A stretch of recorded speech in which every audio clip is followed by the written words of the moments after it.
ஆண்டவருக்கு பயந்த பெற்றோர். Praise the Lord. புனித பவுல் எபேசியர் 6:4 உங்கள் பிள்ளைகளுக்கு எரிச்சல் மூட்டாதீர்கள், மாறாக அவர்களை ஆண்டவருக்கேற்ற முறையில் கண்டித்து திருத்தி அறிவு புகட்டி வளர்த்து வாருங்கள் என்று கூறுகின்றார்.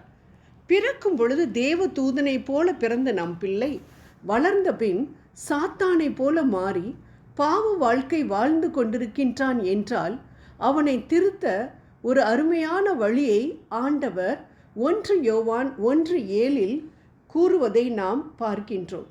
ஆம், ஆண்டவரின் இரத்தம்தான் அவனை காப்பாற்ற முடியும் என்பதுதான் அவர் கூறக்கூடிய காரியம்.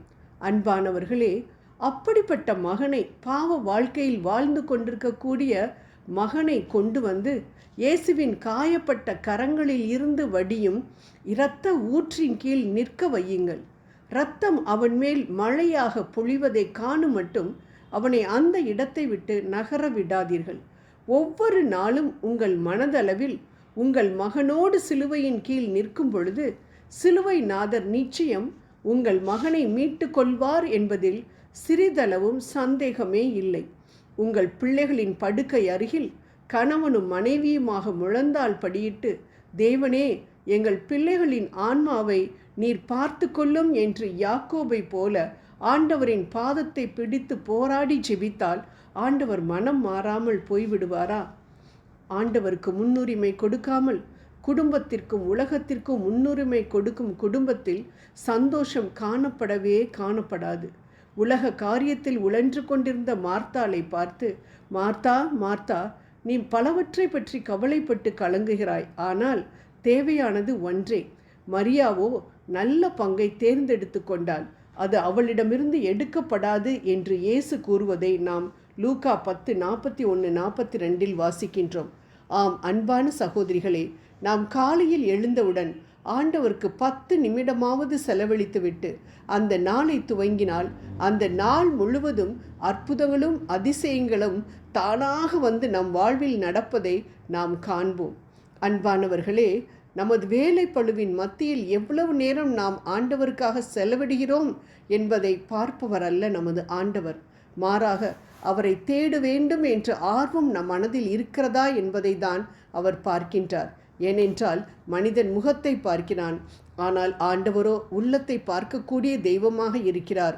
1 சாமுவேல் 16:7 என்பதை நாம் ஒரு நாளும் மறக்கக்கூடாது.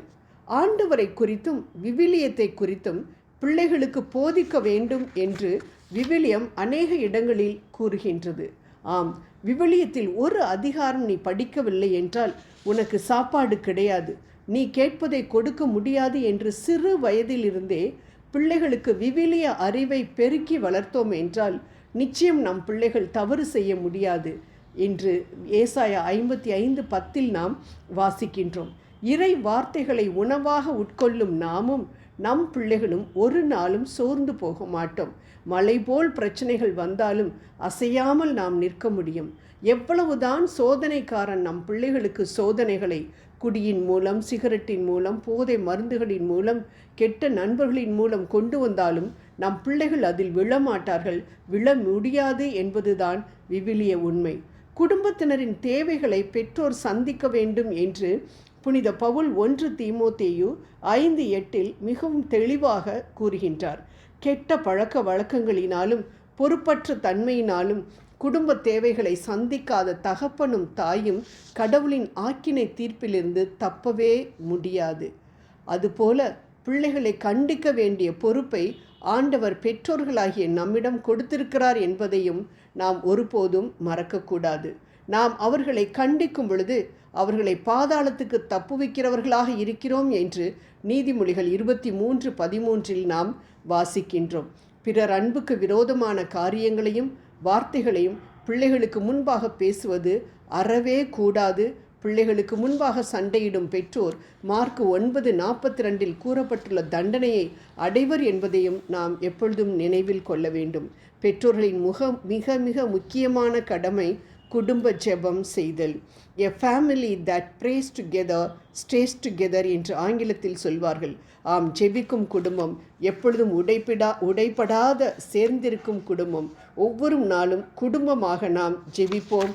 ஆண்டவரிடமிருந்து வரங்களை பெற்றுக்கொள்வோம். ஆமேன்.